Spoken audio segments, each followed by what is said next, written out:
ஞானத்தின் தீப்பொறி திருக்குறள். முன்னொரு காலத்தில் ஒரு குயவன்னி இருந்தார். அவர் மண்ணை குழைத்து விதவிதமான பொம்மைகளைச் செய்வதில் வல்லவர்.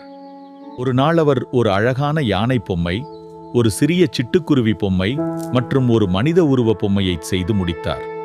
ஐயா, இந்த யானை எவ்வளவு பெருசாக கம்பீரமா இருக்கிறது. அந்த சிட்டுக்குருவியை பாருங்கள், அப்படியே பறக்க போகுது போலவே இருக்கிறது. அது சரிதான் குழந்தாய். எனக்கு ஒரு சந்தேகம், இந்த யானை பொம்மை வேற மாதிரி இருக்கு, குருவி வேற மாதிரி இருக்கு, இந்த மனுஷ பொம்மை இன்னும் அழகா இருக்கு. இதுங்க மூணு ஏன் வேற வேறையா இருக்கு? அதுங்க உருவம் தான் வேற வேற.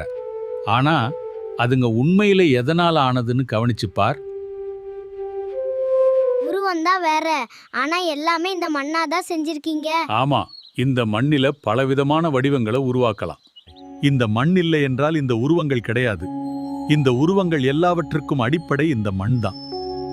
இதைத்தான் வள்ளுவர் பெருந்தகை அகர முதல என தொடங்கும் குறளில் சொல்லியிருக்கிறார். பொம்மைக்கும் எழுத்துக்கும் என்ன ஐயா சம்பந்தம்? இருக்கிறது தம்பி. நாம் பேசும் சொற்கள் வேறு வேறா தெரிந்தாலும் அவை அனைத்திற்கும் அடிப்படை ஆ என்ற எழுத்துதான். ஓ, அப்போ ஆதி பகவன் என்பதும் அப்படித்தானா? ஆமாம். இந்த உலகில் நாம் பார்க்கும் அனைத்தும் வெவ்வேறு உருவங்களாக தெரிந்தாலும் இவை அனைத்திற்கும் மூலாதாரம் அந்த இறைவன்தான். மகனே, அதன் அடிப்படை ஒன்றுதான். புரிகிறது ஐயா, வடிவங்கள் மாறினாலும் அது அடிப்படை ஒன்றுதான் என்பதை புரிந்து கொண்டேன். ஆம், நீ சரியாக புரிந்து கொண்டாய். அகர முதல எழுத்தெல்லாம் ஆதி பகவன் முதற்றே உலகு.